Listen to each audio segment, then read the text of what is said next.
Hi, I'm Mike Kubicek, an applications engineer for Worldwide Electric. This is one of a series of videos to help you wire and configure our WD4X drive. In this video, we will show you how to wire a 3-wire start-stop operation for the WD4X drive. With the WD4X drive, it comes default to start and stop the drive off of a digital input on a 2-wire setup.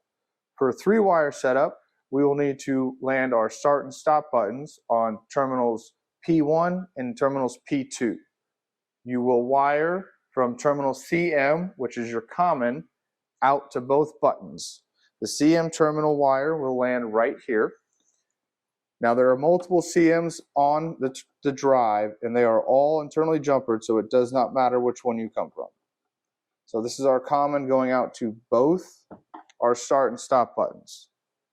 We will wire our start button back to terminal P1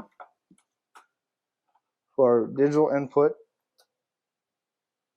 for run forward, and we will land our stop button on terminal P2 to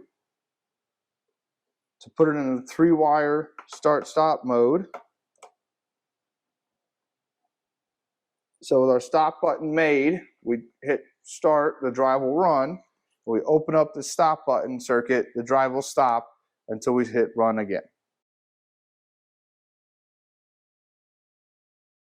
Remember, this video is not a replacement for the product manual, and please follow all applicable safety procedures before commencing any work.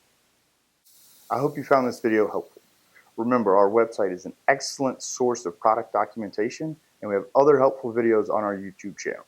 We also have applications engineers available to answer questions for your specific application. Lastly, remember, our tech support is available 24/7, 365 days a year. And thank you for being a Worldwide customer.